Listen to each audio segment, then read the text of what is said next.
तो बच्चों कैसे हैं आप सब? बहुत-बहुत स्वागत है आपका आज की इस वीडियो में।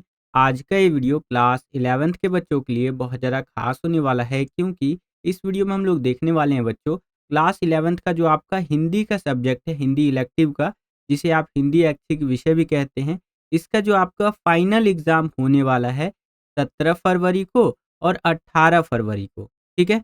17 तारीख को मॉर्निंग शिफ्ट के बच्चों का एग्ज़ाम है और 18 फरवरी को इवनिंग शिफ्ट के बच्चों का एग्ज़ाम है।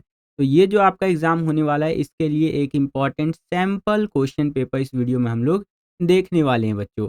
और ये सैंपल पेपर आप सभी बच्चों के लिए बहुत ज़्यादा इम्पोर्टेंट होने वाला है क्योंकि जो भी क्वेश्चन यहाँ पर हम लोग डिस्कस करेंगे इस सैंपल पेपर के अंदर, इसी में से आप देखेंगे बहुत सारे क्वेश्चंस आपके पेपर में डिट्टो रिपीट होकर के आ जाएँगे, एकदम सेम टू सेम छप कर के आ जाएँगे, ठीक है? और हिंदी पढ़ाने का तो हमारा 10 साल का एक्सपीरियंस है और मैं आपको बोलना चाहूँगा देखो हिंदी में क्या होता है ना बहुत लिमिटेड क्वेश्चन बनते हैं। तो जो क्वेश्चन करवा रहा हूँ ना, उनको बस आप करते चलिए, इससे बाहर तो क्या ही आ जाएगा, है ना?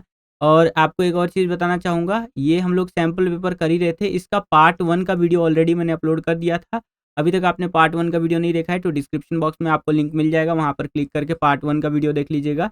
ये हमारा पार्ट 2 वाला वीडियो होने वाला है, जिसके अंदर जो क्वेश्चंस हमने पार्ट 1 में कवर नहीं किए थे, वो सारे क्वेश्चंस इस वीडियो में हम लोग कवर करने वाले हैं, ठीक है? और वीडियो बनाने में बहुत मेहनत लगता है बच्चों, वीडियो को आप लाइक कर सकते हैं, ठीक है? जितना ज़्यादा वीडियो को आप लाइक करेंगे, उतना ज़्यादा हमारा मोटिवेशन बढ़ता है इसी तरह की वीडियोज़ को बनाने के लिए। इस वीडियो पर हम लोग लाइक का टारगेट रखते हैं केवल और केवल 700 लाइक्स का। मुझे पक्का भरोसा है आप सभी करवा देंगे, तो ठोको लाइक, ठीक है? तो चलिए वीडियो को शुरू करते हैं।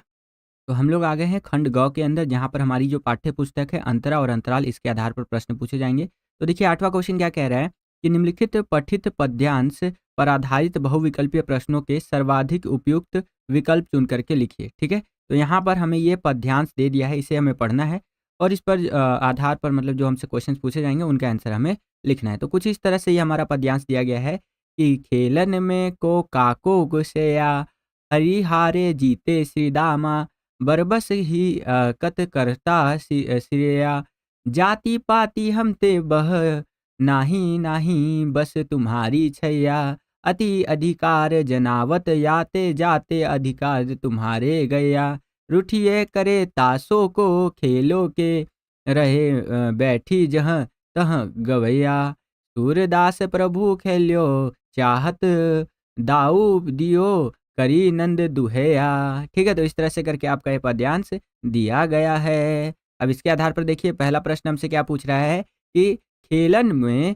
को काको गुस्सैया, इस पंक्ति का अभिप्राय क्या है? तो इस पंक्ति का अभिप्राय है बच्चों कि खेल में कोई स्वामी सेवक नहीं होता, सब बराबर होते हैं। कोई भी गेम जब खेला जाते हैं तो उसके अंदर जो है कोई भी यहाँ पर बड़ा या छोटा नहीं होता, सभी गेम के अंदर इक्वल होते हैं, बराबर होते हैं।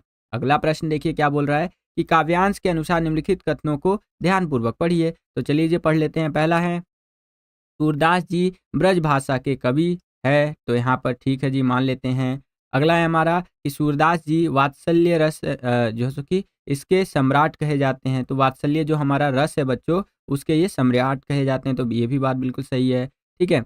और ये कृष्ण के मित्र थे, ठीक है जी, श्री दामा जी। और अगला है हमारा काव्यांश की प्रमुख विशेषता बाल सुलभ मनोविज्ञान है, ठीक है। तो ये चारों ही बातें यहाँ पर सही कही जा रही है, तो आपका जो क वाला विकल्प है बिल्कुल सही उत्तर हो जाएगा बच्चों। आगे चलते हैं। अब हम लोग आ गए हैं तीसरे क्वेश्चन के अंदर। तीसरे क्वेश्चन में देखिए क्या कह रहा है कि सूरदास के अनुसार खेल में कृष्ण तर्क दिया रूठने पर उनके साथियों ने उन्हें डांटते हुए, ठीक है। सूरदास जो है उनके अनुसार खेल में जो कृष्ण तर्क है उनको जो दिया गया और रूठने पर उनके साथियों ने उन्हें डांटे हुए इस तरह से। तो ऐसा क्यों हुआ? क्योंकि देखिए कृष्ण की जाति अधिक ऊंची नहीं है, वे कृष्ण के आश्रय में नहीं रहते हैं। खेल में सभी खिलाड़ी बराबर है, खेल में रूठने वाले के साथ कोई नहीं खेलता। अगर खेल में कोई रूठ जाता है तो कोई खेलेगा उसके साथ? नहीं खेलेगा। कृष्ण के पास अधिक यहाँ गाय होने के कारण वे अधिकार जताते हैं, जबकि खेल में ऐसा नहीं माना जाता। तो उपरोक्त सभी आपका करेक्ट आंसर हो जाएगा बच्चों, ठीक है। अगला क्वेश्चन देखिए कि सूरदास के अनुसार खेल में रूठने वाले साथी के साथ सब क्यों नहीं खेलना चाहते, ठीक है। तो जो खेल में रूठ जाता है उस साथी के साथ इसलिए कोई नहीं खेलना चाहता, क्यों? क्योंकि खेल में समानता का भाव होता है। खेल के अंदर क्या होता है बच्चों? समानता का भाव होता है। खेल में कोई हारता है तो कोई जीतता है, सिंपल सी बात है। ठीक है, गेम इज़ लाइक गेम, इसके अंदर कोई यहाँ पर कुछ भी नहीं होता, दोस्ती वगैरह कुछ नहीं, यहाँ पर गेम होता है सिर्फ, ठीक है। जो यहाँ पर स्ट्रैटेजी लगाता है वही विनर निकल कर के आता है। हारने वाले या जैसे कि गुस्सा हुए खिलाड़ी दाव नहीं देना चाहता है तो खेल बिगड़ जाता है। जो हारने वाला होता है यहाँ पर, वो यहाँ और गुस्सा होने वाला खिलाड़ी जब दाव नहीं देता है, दूसरे को अपना बारी खेलने नहीं देता है, तो यहाँ पर खेल बिगड़ जाता है। तो उपरोक्त सभी आपका करेक्ट आंसर हो जाएगा बच्चों। अगला प्रश्न देखिए यहाँ पर क्या है कि काव्यांश के अनुसार दिए गए शब्द तथा उनके अर्थों को ध्यान पूर्वक पढ़िए। ठीक है, तो काव्यांश के अनुसार हमारा कुछ इस तरह से दिया गया है कि बरबस व्यर्थ ही, ठीक है, और गुस्सैया गुस्सई स्वामी, ठीक है जी। काटी कमर, अगला है नार गर्दन स्त्री, और लास्ट में है कोप क्रोध। ठीक है, तो इस तरह से है आपका। तो ये सारे ही जो यहाँ पर शब्द है और उनके अर्थ दिए गए बिल्कुल सही है। तो यहाँ पर आपका जो ग वाला विकल्प है कि कथन 1, 2, 3, 4 और 5 सही है, ये बिल्कुल करेक्ट आंसर हो जाएगा बच्चों। वीडियो में आगे बढ़ने से पहले एक इम्पॉर्टेंट इन्फॉर्मेशन है बच्चों, तो बड़े ध्यान से समझिएगा। जो आपका फाइनल एग्ज़ाम होने वाला है 2026 के अंदर, इसकी तैयारी को अगर आप नेक्स्ट लेवल पर ले जाना चाहते हैं और आप चाहते हैं कि आप उन बच्चों की कैटेगरी में शामिल हो जाए जो लास्ट टाइम पे भी तैयारी करके अपने फाइनल एग्ज़ाम्स के अंदर बहुत अच्छे मार्क्स स्कोर करते हैं, यहाँ तक कि 95 प्लस तक स्कोर करते हैं। ठीक है, तो आप हमारे द्वारा बनाए गए सैंपल क्वेश्चन पेपर्स को ले सकते हैं। हमने आप सभी बच्चों के लिए ऑलमोस्ट आपका यहाँ पर 6 सब्जेक्ट का सैंपल पेपर बना करके रेडी कर दिया है। पिछले 6 महीने से हम लोग लगे हुए थे इस सैंपल पेपर को बनाने में, ठीक है? और आज के टाइम पे मैं आपको प्राउडली बोल सकता हूँ कि ये सैंपल पेपर अगर आप ले करके तैयारी करते हैं, तो आप अपनी तैयारी को बहुत बेहतर बना सकते हैं बच्चों। क्योंकि मुझे 10 सालों का टीचिंग का एक्सपीरियंस है लगभग-लगभग पढ़ाने का, और मैं आपको ये बताना चाहूँगा 10 सालों में ना मैंने बहुत सारे बच्चों को पढ़ाया है, ठीक है? आपसे 9 साल सीनियर बच्चे जो होंगे उनको भी मैंने पढ़ा रखा है। तो इतने साल जब हम पढ़ाते हैं तो एक मोटा-मोटा आइडिया लग जाता है कि कौन-कौन से क्वेश्चन आ सकते हैं, कौन-कौन से क्वेश्चन नहीं आएँगे। तो जो क्वेश्चन हमें लगता है कि ये क्वेश्चन आएगा, तो सिलेक्टेड वाले क्वेश्चन हमने यहाँ पर सैंपल पेपर्स के अंदर डाले हैं। साथ ही साथ पिछले 10 साल का जो पेपर आया हुआ है प्रीवियस ईयर के क्वेश्चन पेपर्स, उनको अच्छे से हमने एनालाइज़ किया है। एनालाइज़ करने के बाद जो मोस्ट रिपीटेड क्वेश्चन निकलते हैं, उनको भी हमने इस सैंपल पेपर के अंदर ऐड किया है, जिससे कि ये सैंपल पेपर आपके फाइनल एग्ज़ाम की तैयारी में को 4 चाँद लगा देगा बच्चों, ठीक है? और हर एक सब्जेक्ट के 10-10 सैंपल पेपर बना करके हमने रेडी कर दिए हैं बच्चों, विथ आपका यहाँ पर सॉल्यूशन के साथ, ठीक है? इनको आप ले सकते हैं। खास करके हिंदी का इस बार पेपर पैटर्न बदल गया है बच्चों, याद रखिएगा। तो जो नया वाला पेपर पैटर्न आया हुआ है ना, उसके अकॉर्डिंग हमने यहाँ पर 10 सैंपल पेपर आप सभी बच्चों के लिए बना करके रेडी कर दिए हैं, ठीक है? हिंदी के अलावा अगर बात करें तो हिस्ट्री का भी अवेलेबल है, पॉलिटिकल साइंस का भी ले सकते हैं, फिजिकल एजुकेशन का आप ले सकते हैं, जियोग्राफी का भी ले सकते हैं, ठीक है? सैंपल पेपर्स को लेने के लिए सिंपली स्क्रीन पर जो आपको व्हाट्सएप नंबर दिख रहा है, इस पे आपको कॉन्टैक्ट करना है और 50% के डिस्काउंटेड रेट पर सैंपल पेपर्स को आप ले सकते हैं, ठीक है? तो इस मतलब यहीं तक था ये आपका जो बताने का प्रक्रिया था। चलिए वीडियो में आगे बढ़ते हैं और जो हम सैंपल पेपर सॉल्व कर रहे थे उसको और अच्छे से सॉल्व करते हैं। तो अब हम लोग आ गए हैं 9वें क्वेश्चन के अंदर, और 9वां क्वेश्चन यहाँ पर देखिए क्या कह रहा है कि काव्य खंड पर आधारित निम्नलिखित 4 प्रश्नों में से किन्हीं 2 प्रश्नों के उत्तर लगभग 40 शब्दों में लिखिए। तो चलिए देख लेते हैं। यहाँ पर क में क्या क्वेश्चन पूछ रहा है कि इस देश में अनेक धर्म, जाति, मजहब और संप्रदाय के लोग रहते थे, किंतु कबीर हिंदू और मुसलमान की ही बात क्यों करते हैं? ठीक है, तो ध्यान से समझिएगा। कबीर जी के समय में भारत में हिंदू और मुसलमान 2 प्रमुख धर्म थे, इसीलिए वो उस टाइम पे हिंदू और मुसलमान धर्म के बारे में ही बात करते थे, ठीक है? हिंदू धर्म यानी कि सनातन धर्म, और मुसलमान यानी कि इस्लाम धर्म की यहाँ पर बात हो रही है। इन दोनों धर्मों के बीच मतभेद और संघर्ष भी बहुत अधिक था। कबीर ने इन दोनों धर्मों के लोगों को एक दूसरे के प्रति सहिष्णुता और प्रेम का पाठ पढ़ाया। उन्होंने दोनों धर्मों के लोगों को अपने-अपने धर्म के रीति-रिवाजों और आडंबरों से ऊपर उठकर सच्ची भक्ति के मार्ग पर चलने का आह्वान किया।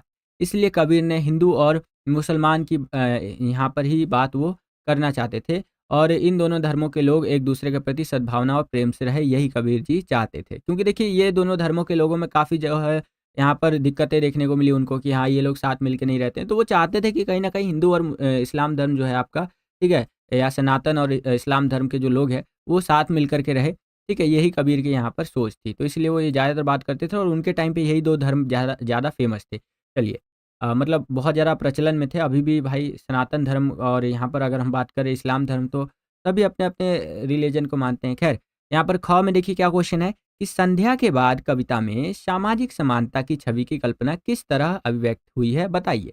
तो आंसर आप इस प्रकार से लिखेंगे कि कवि ने लाला के विचारों के माध्यम से सामाजिक समानता की छवि को अभिव्यक्त किया है। यह कल्पना इस प्रकार से है, क्या है जी, कि संपूर्ण आय का समान वितरण होना चाहिए। ठीक है, संपूर्ण आय का यहाँ पर क्या होना चाहिए, एकदम समान वितरण होना चाहिए। अगर मान लीजिए 100 रुपया कमाई हो रहा है तो 100 रुपये का एकदम इक्वल डिस्ट्रीब्यूशन होना चाहिए।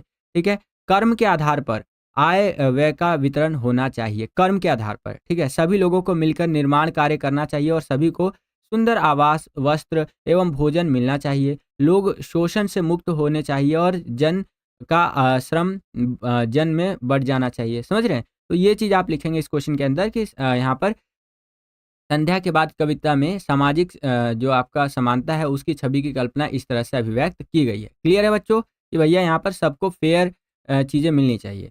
आगे चलते हैं।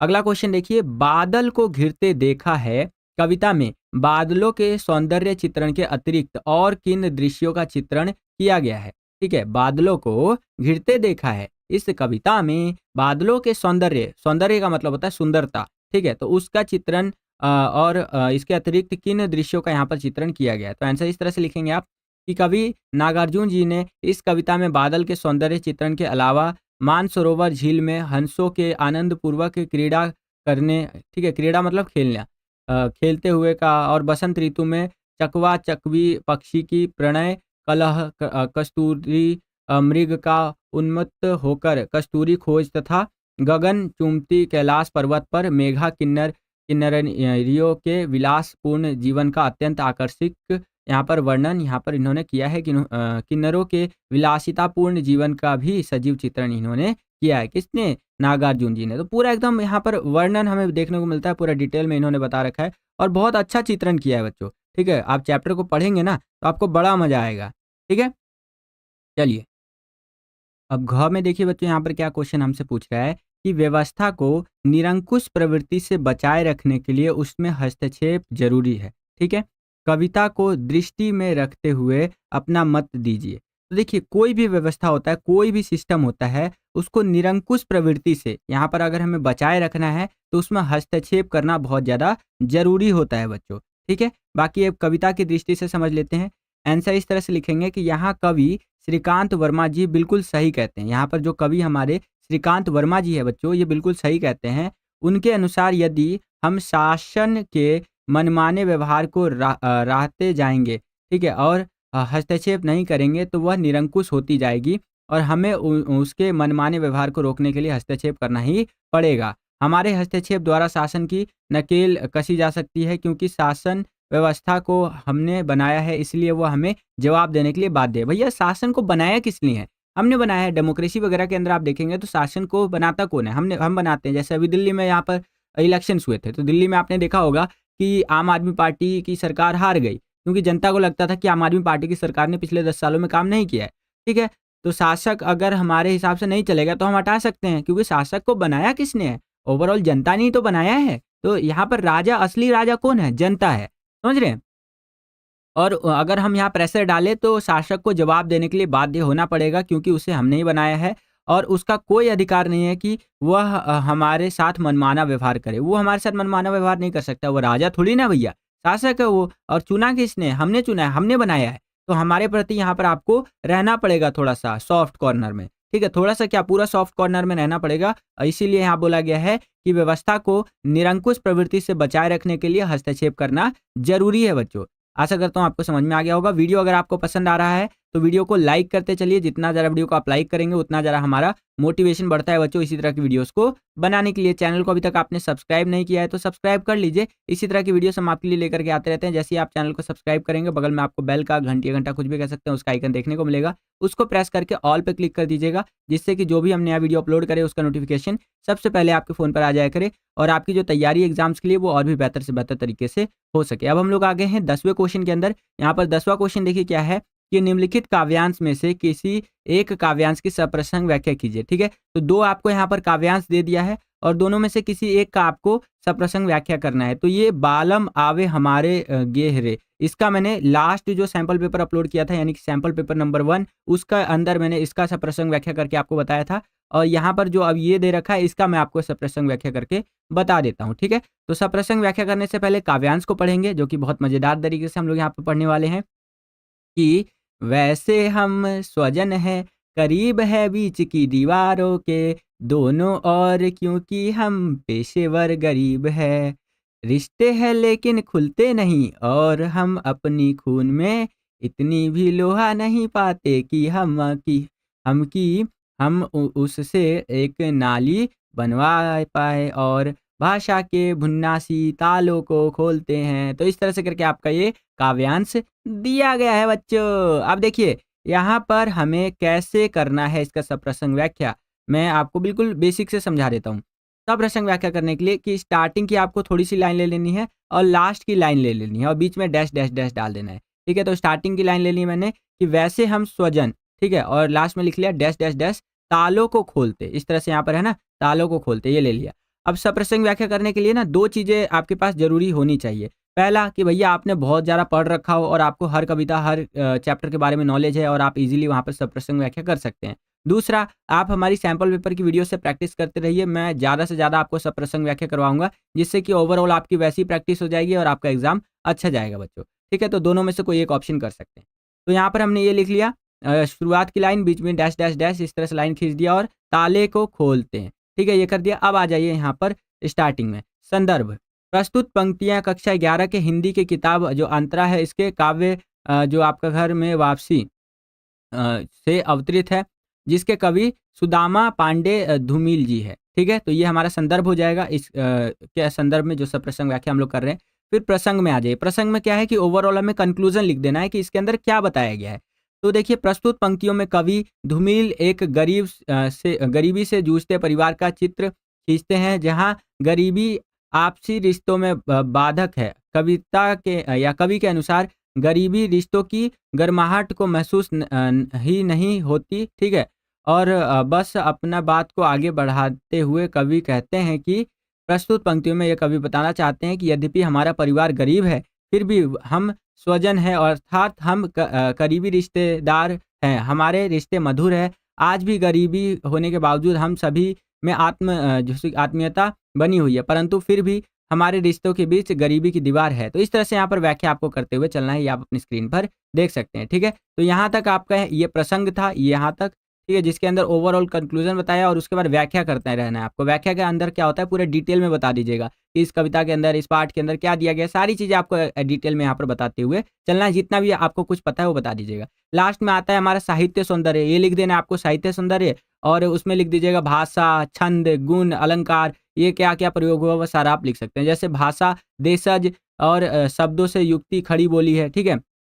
देखिए, भाषा सरल, सहज, खड़ी बोली, ये ऑलमोस्ट सब में ही प्रयोग होता है। तो अगर आपको कुछ भी समझ नहीं आ रहा है ना, तो ये लिख दीजिएगा कि भाषा जो है सरल, सहज, खड़ी बोली, इन सब का प्रयोग हुआ है। रस, करुणा, रस वगैरह का प्रयोग हुआ है। ये मैं उसके लिए बता रहा हूँ जिसको कुछ भी समझ ना आ रहा हो, और अगर आपको आता है तब तो वेल एंड गुड है, ठीक है। छंद की बात करें तो मुक्त छंद है यहाँ पर। गुण की बात करें तो माधुर्य है। अलंकार की बात करें तो दीवार के दोनों अनुप्रास तथा भाषा की मुन्नी सी उपमा अलंकार है इसके अंदर, ठीक है। तो इस तरह से यहाँ पर हमारा हो जाता है क्वेश्चन कंप्लीट बच्चों। इसके आगे चलते हैं। अब हम लोग आ गए हैं 11वें क्वेश्चन के अंदर, जो कि हमारा गद्यांश के ऊपर रहने वाला है। बेसिकली एक पैसेज ही दे दिया है हमें, इसको पढ़ लेते हैं और इसके आधार पर जो हमसे प्रश्न पूछे जाएंगे उनको हम लोग देखेंगे बच्चों, एक एक करके, ठीक है।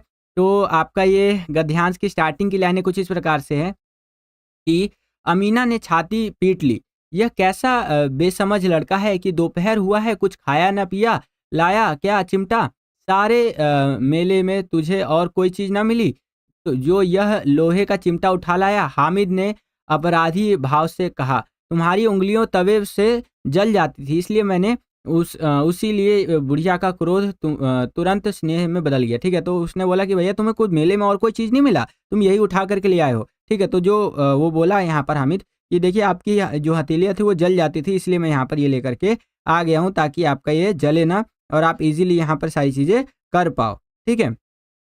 तो इस तरह से यहाँ पर आप देख सकते हैं आपका दिया गया है। क्लियर है बच्चों? चलिए आगे चलते हैं और ये आप बाकी पढ़ लीजिए। इसके आधार पर जो हमसे प्रश्न पूछे जा रहे हैं उनको हम लोग हल करते हैं बच्चों।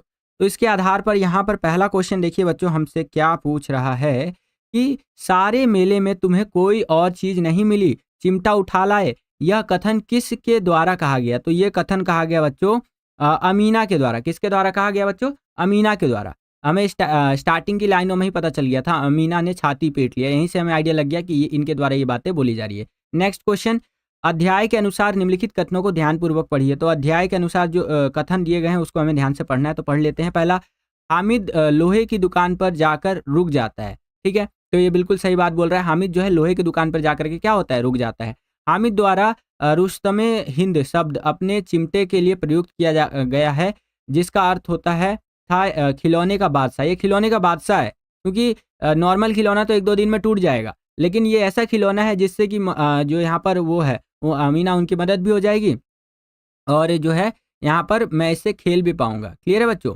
चलिए, ये बात भी बिल्कुल सही हो गई हमारी। अब थर्ड में हमारा क्या है कि हामिद के चिमटे से प्रभावित होकर सम्मी अपना खिलौना बदलना चाहता था। ठीक है, ये भी बात बिल्कुल सही है। और लास्ट में बोल रहा है कि चिमटे को देखते ही अमीना ने छाती पीट ली, तो ये बात भी बिल्कुल सही है, पैसेज में हमने पढ़ा ही था। तो यहाँ पर सारी बातें सही कही जा रही है, तो कथन नंबर जो हमारा फर्स्ट है यानी क वाला विकल्प बिल्कुल सही उत्तर हो जाएगा कि कथन 1, 2, 3 और 4 सही है। क्लियर है बच्चों? चलिए अगला क्वेश्चन देखिए, जिन्नात को रुपए की क्या कमी है? जिस खजाने में चाहे चले जाए, लोहे के दरवाजे तक उन्हें नहीं रोक सकते। जनाब, आप है किस फेरे में जिससे खुश हो गए, उसे टोकरो जवाहरात दे। ठीक है, और दे दिए। उपयुक्त शब्द किसके कहे हैं? हीरे जवाहरात तक उसके पास रहते हैं। तो ये जो शब्द है ये बोला गया कि हीरे जवाहरात तक भी उसके पास रहते हैं, तो ये किसके हैं बच्चों? तो ये आपको लिखना है मोहसिन जो है उसके लिए ये बोला गया। ठीक है, तो ख वाला विकल्प आपका बिल्कुल सही उत्तर हो जाएगा। नेक्स्ट क्वेश्चन देखिए कि खिलौनों को न खरीदने के लिए हामिद ने क्या तर्क दिया? तो खिलौनों को न खरीदने के लिए हामिद ने तर्क दिया कि खिलौना मिट्टी के हैं, खिलौने महंगे हैं, जरा सा पानी पड़ते यहाँ पर रंग धुल जाएगा। वास्तविकता में तो वो मदद करना चाहता था, इसलिए चिमटा खरीदना चाहता था। ठीक है, तो उपरोक्त सभी आपका बिल्कुल करेक्ट आंसर हो जाएगा। आगे चलते हैं। 5वां क्वेश्चन देखिए यहाँ पर क्या है कि अध्याय के अनुसार दिए गए शब्द तथा उनके अर्थों को ध्यानपूर्वक पढ़िए। ठीक है, अध्याय के अनुसार ये जो शब्द दिए गए हैं उनके अर्थ दिए गए हैं, उनको ध्यान से आपको पढ़ना है। पहला बला, कष्ट, आपत्ति और कष्ट देने वाली वस्तु बहुत। ठीक है, तो इस तरह से यहाँ पर ये दिए गए हैं, सारे ही सही है बच्चों, आप यहाँ देख रहे हैं, तो ये ऑलमोस्ट सारे ही सही है। तो इस हिसाब से आपका जो ग वाला विकल्प है ये सही उत्तर हो जाएगा कि फर्स्ट, सेकंड, थर्ड, फोर्थ और फिफ्थ ये सारे ही सही बताई जा रही हैं। ठीक है, इसके आगे चलते हैं बच्चों। तो इसके आगे हमारा 12वां क्वेश्चन आ जाता है, जो कि हमारा गद्य खंड के ऊपर रहने वाला है। और इसमें जो क्वेश्चन हमसे पूछे जाएंगे उसमें से 2 क्वेश्चन का ही आंसर हमें लिखना है। तो चलिए देख लेते हैं एक एक करके। यहाँ पर क में देखिए क्या क्वेश्चन पूछा गया है कि दोपहर का भोजन कहानी के उन प्रसंगों का उल्लेख कीजिए जिनसे गरीबी की जो सो की व्यवस्था झांक रही हो। ठीक है, तो आंसर आप इस प्रकार से लिखेंगे कि दोपहर का भोजन कहानी में निम्न मध्यवर्गीय परिवार की गरीबी का मार्मिक चित्रण है। गर्मियों की दोपहर में खाना बनाते समय सिद्धेश्वरी भूख से बेहाल है, परंतु घर में इतना अनाज नहीं है कि वह अपने लिए 2 चपाती बना सके। सोच रहे कितना ज़्यादा गरीबी है कि यार इतना भी अनाज नहीं है घर में कि 2 चपाती अपने लिए बना सके वो। ठीक है, वह पानी पीकर ही गुजारा करती है। वो क्या करती है? पानी पीकर गुजारा करती है ताकि उसका पेट भर सके। टूटी खाट पर लेटा उसका 6 वर्षीय बेटा प्रगोद कुपोषित से ग्रस्त है या कुपोषण से ग्रसित है। क्यों? क्योंकि भैया खाने को ही नहीं है, गरीबी इतनी है, समझ रहे हैं आप? उसकी टांगों और बाहों की हड्डियां निकल आई हैं और पेट जो है वो हांडी की तरह फूल गया है। क्यों? क्योंकि भैया कुपोषण हो गया है, इतना ज़्यादा गरीबी है। क्या करें? करे तो करे क्या? समझ रहे हैं? तो इस तरह से इस क्वेश्चन का आंसर आपको लिखना है बच्चों। ठीक है? चलिए, अब हम लोग आ गए हैं ख वाले क्वेश्चन के अंदर। यहाँ पर ख में देखिए क्या क्वेश्चन है कि खाना बदोश पाठ के आधार पर किसी एक किसी एक का आशय स्पष्ट कीजिए। अपने देश की सूखी रोटी भी परदेश के पकवान से अच्छी होती है। ठीक है, इतने ढेर से नोट लगे हैं, घर जैसे कि बनावे में गांठ में नहीं है, पैसा चले हाथी खरीदे। तो इस तरह से करके आपके यहाँ पर दिया गया है और आपको क्या करना है? आशय स्पष्ट करना है।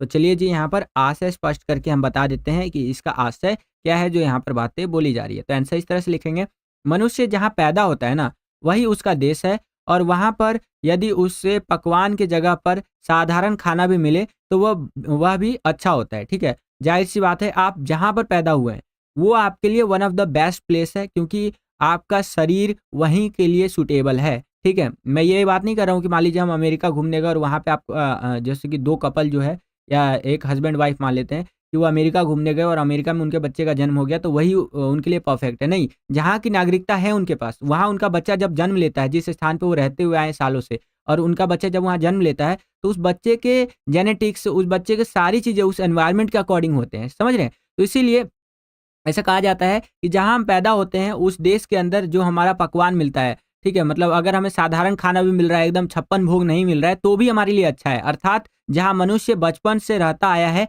वहाँ पर मान-सम्मान तथा स्वतंत्रता पूर्वक जीवन जीता है। क्योंकि देखिए वो बचपन से रहता हुआ आया है, हर आस-पड़ोस के लोगों को वो जानता है, हर आस-पड़ोसी उसको जानते हैं, उसको पता है कहाँ क्या जाना है, कहाँ नहीं जाना है, सारी चीज़ें उसको पता है। लेकिन दूसरे स्थान पर उसे दूसरे मनुष्य की बनाई शर्तों पर जीना पड़ता है। अगर हम कहीं दूसरे जगह चले जाते हैं, समझ रहे हैं? तो वहाँ पर दूसरे हिसाब से हमें जीना पड़ेगा, क्योंकि वहाँ के लोग वहाँ पे पहले से रहते आए हैं, तो वहाँ पे चलेगी उन लोगों की, है ना? जिससे उसका मान-सम्मान तथा स्वतंत्रता जाती रहता है, ठीक है? उनका स्वतंत्रता वगैरह जाता रहेगा। इसलिए परदेश में मनुष्य को स्वतंत्र होते हुए भी यहाँ पर परतंत्रता का एहसास होता है। इसलिए हम जब अपने गाँव जाते हैं तो फुल एकदम मज़े में रहते हैं। क्यों? क्योंकि यार अपना गाँव है, कोई दिक्कत वाली बात यहाँ नहीं है, कोई दिक्कत समस्या यहाँ नहीं है। लेकिन जैसे ही हम वेस्टर्न कंट्रीज़ में जाएँगे या फिर कहीं आते हैं और दूसरी जगह, तो हमें थोड़ा पराया-पराया सा लगता है। क्यों? क्योंकि हम वहाँ बचपन से रहे नहीं हैं। समझ रहे हैं? तो इस तरह से सुकिया मानव से कहता है कि घर बनाना कोई आसान काम नहीं है। सुकिया क्या कहता है कि भैया घर बनाना कोई आसान काम नहीं है मानव जी, ठीक है? इसके लिए बहुत सारे पैसे की ज़रूरत पड़ती है। इस समय हमारे पास इतने पैसे नहीं हैं और हमारी ऐसी ही स्थिति है कि हाथ में पैसा नहीं है और हाथी खरीदने की इच्छा है। हाथ में पैसा नहीं है और हाथी खरीदने की इच्छा है हमारी, ठीक है? कितनी बड़ी बात बोल रहे हैं यहाँ पर। चलिए गौ में देखिए यहाँ पर क्या क्वेश्चन है कि अपने देश में अपनी भाषा में उन्नति करो से लेखक भारतेंदु का क्या तात्पर्य है? ठीक है? वर्तमान संदर्भों में इसकी प्रासंगिकता पर अपना विचार प्रस्तुत कीजिए। ठीक है? अपने ही देश में अपनी भाषा में उन्नति करो, दूसरे देश में मत जाओ। ये नहीं कि तुम्हें इंग्लिश सीखना है, दूसरे देश में जाना है, नहीं, अपने देश में अपनी भाषा में उन्नति करो। लेखक भारतेंदु जी का इससे क्या मतलब है और आज के संदर्भ में आपको बताना है कि क्या ये रिलेवेंट है? आपको अपने विचार देने हैं यहाँ पर। तो देखिए, लेखक के इस कथन अपने देश में अपनी भाषा में उन्नति करो का तात्पर्य यह है कि हमारी मातृभाषा हिंदी है और अपनी भाषा के विकास से ही देश की उन्नति होगी। क्योंकि देश की अधिकांश जनसंख्या अपनी भाषा को ही समझती है, वह देशी भाषा को समझने में सक्षम नहीं है। ठीक है? साथ ही इससे समय, धन तथा श्रम का अपव्यय होता है, ठीक है? खर्च होता है। आज के संदर्भ में इसकी प्रासंगिकता और बढ़ गई है। आज देश में अंग्रेजी भाषा के प्रचार-प्रसार को देखते हुए अपनी भाषा में काम करने पर बल दिया जाना चाहिए। आज के टाइम पे आप देखेंगे सभी इंग्लिश में बात करना चाहते हैं। Hello my God, my name is this इस तरह से, है ना? लेकिन यार अपनी भाषा यार अपना होता है। ये आप तब समझेंगे ना जब आप वेस्टर्न कंट्रीज़ में बाहर किसी दूसरे देश में जाएँगे। मान लीजिए आप चले गए जापान के अंदर। जापान में सब वहाँ पर जापानीज़ बोलेंगे, आपको समझ नहीं आएगा। लेकिन वहाँ पर आपको कोई अपना बंदा मिल जाएगा ना हिंदी बोलता हुआ, ठीक है? तो आप उसको बोलेंगे हिंदी, भाई किस राज्य से है? कहाँ से यार तू? यार यार वो भाई बहुत मुश्किल से मिला यार, यहाँ पे देख रहा सब जैपनीज़ बोल रहे हैं। मेरे को कुछ समझ ही नहीं आ रहा है क्या बोल रहे हैं, मेरे को खाना चाहिए, बता यार यहाँ जैपनीज़ में कैसे बोलूँ खाने के लिए, है कि नहीं? तो ये इस तरह से तो मतलब अपनी भाषा यार अपनी ही होती है, ठीक है? ये चीज़ यहाँ पर बताई गई है। क्योंकि देखिए अंग्रेजी का प्रचार-प्रसार तो आजकल ज़ाहिर-सी बात है बढ़ ही रहा है और हमें अपनी भाषा में ही काम करने पर जो है सो कि बेहतर परिणाम मिलता है तथा आत्मविश्वास भी बढ़ता है। अगर हम अपनी भाषा में काम करते हैं तो हमें ज़्यादा यहाँ पर आत्मविश्वास बढ़ता है और अच्छा रिज़ल्ट भी मिलता है। तो इस तरह से आंसर आप लिख सकते हैं बच्चों। क्लियर है? वीडियो अगर आपको पसंद आ रहा है तो वीडियो को लाइक करते चलिए। जो हमारा लाइक का टारगेट है बच्चों उसको कंप्लीट करवा दीजिएगा और जितना ज़्यादा लाइक करते हैं उतना ज़्यादा हमारा मोटिवेशन बढ़ता है इसी तरह की वीडियोज़ को बनाने के लिए। एक चीज़ और मैं आपको बता दूँ यहाँ पर हमारा दूसरा सैंपल पेपर का लास्ट पार्ट ये चल रहा है और इस वीडियो के बाद हमारा दूसरा सैंपल पेपर हो जाएगा एंड फिर तीसरा सैंपल पेपर, चौथा सैंपल पेपर और पाँचवाँ सैंपल पेपर। कोशिश करूँगा आपको मैं 5 सैंपल पेपर करवा दूँ, ठीक है? और वन शॉट का वीडियो मैंने बना दिया है बच्चों, चाहे आपका दोनों बुक अंतरा और अंतराल वाली हो, ठीक है? या अभिव्यक्ति और माध्यम वाली बुक हो जिसका अभी अपलोड किया है थोड़ी देर पहले, तो वो भी आप देख लीजिएगा। इन सब का लिंक आपको मैं आई बटन में दे दूँगा, वहाँ पर क्लिक करके ज़रूर देख लीजिएगा। क्लियर है बच्चों? ये सारे वीडियोज़ आपके कल के और परसों के एग्ज़ाम के पॉइंट ऑफ व्यू से बहुत ज़्यादा इंपॉर्टेंट है। यहाँ पर क्वेश्चन देखिए, गूंगे कहानी पढ़कर आपके मन में कौन से भाव उत्पन्न होते हैं और क्यों होते हैं? तो आंसर इस तरह से लिखेंगे कि गूंगे कहानी पढ़कर मेरे मन में गूंगे के प्रति सहानुभूति एवं सम्मान के जो भाव है वो उत्पन्न होते हैं और मेरे अनुसार गूंगा सहानुभूति का पात्र नहीं है, वह सम्मान का पात्र है। वो उसको हमें सहानुभूति नहीं देना है, एक दिलासा नहीं देना है, हमें उसे सम्मान देना चाहिए। उसे भी आम लोगों की तरह पूरा अधिकार पाने का हक है। यदि गूंगे को सही लोग तथा सही दिशा निर्देश मिलता तो संभवतः वह हमारी तरह जीवन ही जीत पाता। गूंगे के जीवन में व्याप्त लोगों का व्यवहार ही उसके सहानुभूति का पात्र बना देता। गूंगे की लड़ाई लोगों से नहीं अपितु उस समाज से है जो उसे समानता का अधिकार नहीं देते हैं। उसकी कमी उसे सहानुभूति का पात्र बना देती है। ठीक है, तो उसको ना लड़ाई समाज से, सोसाइटी से कि भैया ये है, वो है, इस तरह से ना, तो हमें उसे सपोर्ट देने की ज़रूरत है। ठीक है, तो इस तरह से आंसर आपको लिखना है बच्चों। सहानुभूति नहीं देना है, उसे यहाँ पर समर्थन देना है, उसे सम्मान देना है, इस तरह से। सहानुभूति की ज़रूरत उसे नहीं है। क्लियर है? अब हम लोग आ गए हैं 13वें क्वेश्चन के अंदर और यहाँ पर देखिए ये अगेन हमें एक गद्यांश दे दिया है। इसको पढ़ करके हमें सप्रसंग व्याख्या करना है। तो ये वाला जो गद्यांश आप देख पा रहे हैं बच्चों, इसका मैंने आपको सप्रसंग व्याख्या करके दिखाया है। ठीक है, तो बड़े ध्यान से इस गद्यांश को समझिए यहाँ पर। ठीक है, इस तरह से है कि यह अप्रत्याशित नहीं है कि भारत के सामाजिक विकास और बदलाव के आंदोलन में जिन 5 समाज सुधारकों के नाम लिए जाते हैं, उनमें महात्मा जी, ज्योतिबाई फूले के नाम का शुमार इनको नहीं किया जाता है। इस सूची को बनाने वाले उच्च वर्णीय समाज के प्रतिनिधि है। ये जो सूची बनाया जाता है ना कि हाँ, किसने यहाँ पर समाज सुधार के काम वगैरह किए हैं, तो इसको बनाने वाले जो लोग हैं उच्च वर्णीय, ठीक है, जिनका वर्ण ऊपर था, जो ऊंची जाति कह सकते हैं आप, पैसे वाले, थोड़े धनी, वो है। ज्योतिबा फूले ब्राह्मण वर्चस्व और सामाजिक मूल्यों को कायम रखने वाली शिक्षा और सुधार के समर्थन में नहीं थी। वो मतलब ये नहीं बोलते थे कि ब्राह्मण वर्चस्व रहना चाहिए, ब्राह्मणों को सबसे ऊपर रहना चाहिए। उनका कहना था कि सबको साथ लेके चलो ना भैया। उन्होंने पूंजीवादी और पुरोहितवादी मानसिकता पर हल्ला बोल दिया और उनके द्वारा स्थापित सत्याशोधक समाज और उनका क्रांतिकारी साहित्य इसका प्रमाण है। तो इस तरह से यहाँ पर बातें बोली जा रही है और इसी में एक अथवा दे दिया। अगर आपको ऊपर वाला नहीं आता तो नीचे वाला कर सकते हैं। मैं ऊपर वाला जो ये दे रखा है गद्यांश, इसका सप्रसंग व्याख्या करके बताता हूँ आपको। ठीक है, तो सप्रसंग व्याख्या करने के लिए हमें सिंपल सा क्या करना है, स्टार्टिंग की लाइनें ले लेनी है यहाँ से, कुछ थोड़ा दूर तक ले लीजिएगा और लास्ट की यहाँ पर हमें लाइनें ले लेनी है। तो स्टार्टिंग की लाइनें ले ली मैंने। यह अप्रत्याशित नहीं है डैश डैश डैश, इसका प्रमाण है। ठीक है, अब यहाँ पर आ जाइए संदर्भ में कि प्रस्तुत पंक्तियाँ कक्षा 11 के हिंदी विषय की किताब आंतरा के गद्य ज्योतिबा फूले से अवतरित है, जिसकी लेखिका सुधा अरोड़ा जी हैं। ठीक है, अब प्रसंग में यहाँ पर कंक्लूजन बता दीजिए कि प्रस्तुत गद्यांश में लेखिका ने ज्योतिबा फूले के सामाजिक कार्यों की झांकी प्रस्तुत की है। फिर व्याख्या के अंदर पूरा व्याख्या कर दीजिए, डिटेल में बिल्कुल बता दीजिए बच्चों। इस तरह से आप यहाँ पर देख सकते हैं। ठीक है, फिर साहित्य सौंदर्य में यहाँ पर आप कुछ कुछ चीज़ें लिख देंगे, जैसे भाषा सरल, सहज, सुबोध है। मैंने आपको बताया ना, देखिए जो साहित्य सौंदर्य होता है ना, उसमें सारी चीज़ें ऑलमोस्ट सेम ही रहती है, थोड़ा थोड़ा बदलाव होता रहता है।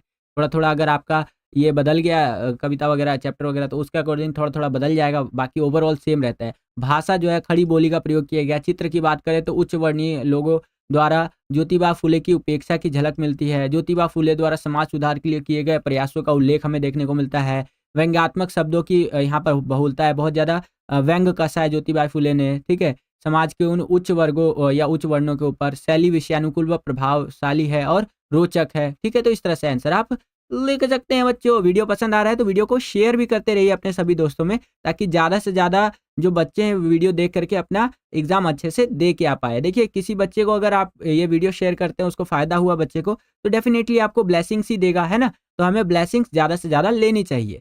क्लियर है? चलिए, अब हम लोग आ गए हैं 14वें क्वेश्चन के अंदर। यहाँ पर देखिए क्या कह रहा है कि 3 प्रश्न हमने दे दिए हैं आपको, 3 में से कोई 2 प्रश्न का उत्तर लिखिए और 100 शब्दों में आपको प्रत्येक प्रश्न का उत्तर लिखना है। तो चलिए जी, लिख देते हैं। 14वें के क में क्वेश्चन क्या है कि पाठ में मकबूल के पिता के व्यक्तित्व की कौन कौन सी बातें उभर करके आई। ठीक है, तो मकबूल के पिता के अगर व्यक्तित्व की बात करें, कैरेक्टर की बात करें, तो देखिए काफ़ी अच्छे थे वो व्यक्ति। यहाँ पर देखिए बताया गया है कि पाठ में मकबूल के पिता के व्यक्तित्व की निम्नलिखित बातें उभर करके आई। जैसे मकबूल के पिता ने देखा कि दादा की मृत्यु के पश्चात उसका बेटे से मतलब निकल ही नहीं रहा है, वो उस दुख से वो बाहर ही नहीं आ पा रहा है। ठीक है, तो उन्होंने लेखक जो है सख्ताई नहीं की लेखक के ऊपर, बल्कि उन्होंने उसका दाखिला बोर्डिंग में करवा दिया। ठीक है, और इस परिवर्तन ने लेखक को दादा के दुख को भुलाने में सहायता की। ठीक है, अपने बेटे की प्रतिभा को उन्होंने नष्ट नहीं होने दिया। उनके बेटे की जो प्रतिभा थी उनको उन्होंने बिल्कुल भी नष्ट नहीं होने दिया। उन्होंने पूरा समर्थन दिया। बेटे की कला देखकर वो काफ़ी प्रसन्न हुए एवं बेटे का हौसला बढ़ाते हुए उसके लिए ऑयल पेंटिंग का सामान भी मंगवा दिया कि भाई तू एकदम कर यार, हमें पता है कि तू अच्छा कर रहा है ना। इससे पता चलता है कि वह कला के पारखी और योग्यता को पहचानने वाले इंसान थे। ठीक है, तो इस तरह से आप यहाँ पर मकबूल के पिता के व्यक्तित्व के बारे में लिख सकते हैं। ऐसा करता हूँ कि आपको समझ में आया होगा। नेक्स्ट क्वेश्चन देखिए यहाँ पर क्या है, ख में, कि नाना के घर किन किन बातों का निषेध था, शरत को उन निषेध कार्यों को करना क्यों प्रिय था। तो आंसर इस तरह से लिखेंगे आप कि शरद के नाना जी बहुत सख्त थे। उनका मानना था कि बच्चों का जो कार्य है बस पढ़ना होता है, या पढ़ना होना चाहिए। अतः उन्होंने बच्चों को बहुत सी बातें करने से साफ मना किया था, जैसे तालाब में नहाना, पशु तथा पक्षियों को पालन करना, बाहर जाकर खेलना, उपवन लगाना, घूमना, पतंग और लट्टू नचाना, गिल्ली डंडा खेलना, गोली इत्यादि, यहाँ पर जो कंचे वगैरह होते हैं वो खेलना। ठीक है, इन सब से उनको यहाँ वो कर रखा था कि नहीं, ये नहीं करना है। तो उनकी बातें नहीं मानता था, वो उनकी बातें नहीं मानता था, उसे बहुत कठोर दंड दिया जाता था। शरत स्वभाव से स्वतंत्रता पूर्वक जीता था। ठीक है, वो उसका स्वभाव ऐसा था कि यार हमें जीने दो यार, है ना। नाना जी सख्ती और रोक टोक से उसे यहाँ पर बंधन लगती थी। मतलब नाना जी का जो सख्ती होता था, रोक टोक होता था कि इतना सख्त क्यों हो रहे हो मेरे प्रति, तो शरत को ना एक बंधन सा लगता था। इसीलिए शरत एक विद्रोही के समान सब बंधनों को तोड़ता था, तथा बहुत ऐसे कार्य करता था जो निषेध थे, वह करता था। इसके लिए उसमें भरपूर आत्मविश्वास था, क्योंकि उसको यार आज़ादी से जीना था, है ना? तो इस तरह से। नेक्स्ट देखिए 2 क्वेश्चन बोला है आपको करने के लिए, मैंने तीनों आपको बता रखे हैं। थर्ड क्वेश्चन देखिए क्या है, कि लेखक ने अपने 5 मित्रों के जो शब्द चित्र प्रस्तुत किए हैं, उनसे उनके अलग-अलग व्यक्तित्व की झलक मिलती है। फिर भी वे घनिष्ठ मित्र हैं कैसे? ठीक है, तो आंसर इस प्रकार से आप लिखेंगे कि यहाँ पर ये कहानी है, ठीक है? कि पहले अंश में जब लेखक बड़ौदा के बोर्डिंग स्कूल में पढ़ने जाता है, तब उसकी 5 छात्रों से मित्रता हुई थी। इसी समय अंतराल में उसके मध्य इतनी घनिष्ठता हो गई, ठीक है? मतलब उनकी जो मित्रता इतनी घनिष्ठ हो गई कि जीवन भर वे साथ रहे। वे सभी हँसमुख थे। उनके इस स्वभाव के कारण वे सभी जीवन भर साथ रहे, और अरशद के चेहरे में हँसी विद्यमान रहती थी। हामिद स्वभाव से गप्पी था वो, और अब्बास जब हँसता था तो वह दिलकश होता था। उनके खुलेपन से उन्हें आपस में एक कर दिया, ठीक है? उनका जो खुलेपन था उन्होंने उनको एक कर दिया। तो इस प्रकार से इस क्वेश्चन का आंसर आप लिख सकते हैं। और तो बस बच्चों यही था आज का ये वीडियो। आशा करता हूँ आपको ये वीडियो पसंद आया होगा। अगर आपको ये वीडियो पसंद आया तो कर दीजिए ज़्यादा से ज़्यादा लाइक। जितना ज़्यादा वीडियो को आप लाइक करेंगे, उतना ज़्यादा हमारा मोटिवेशन बढ़ता है इसी तरह की वीडियोज़ को बनाने के लिए। चैनल पर अगर आप नए आ गए हैं, विद्यालय स्टडी पॉइंट को अभी तक आपने सब्सक्राइब नहीं किया है तो सब्सक्राइब कर लीजिए। इसी तरह की वीडियोस हम आपके लिए लेकर के आते रहते हैं। जैसे ही आप चैनल को सब्सक्राइब करेंगे, बगल में आपको बेल का, घंटी का, घंटा कुछ भी कह सकते हो, उसका आइकन देखने को मिलेगा। उसको प्रेस करके ऑल पे क्लिक कर दीजिएगा, जिससे कि जो भी हमने यहाँ वीडियो अपलोड करे उसका नोटिफिकेशन सबसे पहले आपके फ़ोन पर आ जाया करे, और आपकी जो तैयारी है एग्ज़ाम्स के लिए वो और भी बेहतर से बेहतर तरीके से हो सके। इस वीडियो के लिए इतना ही। मिलता हूँ आपसे अगली और एक्साइटिंग वीडियो में। तब तक के लिए खुश रहिए, खुश रखिए सभी को। जय हिंद, वंदे मातरम।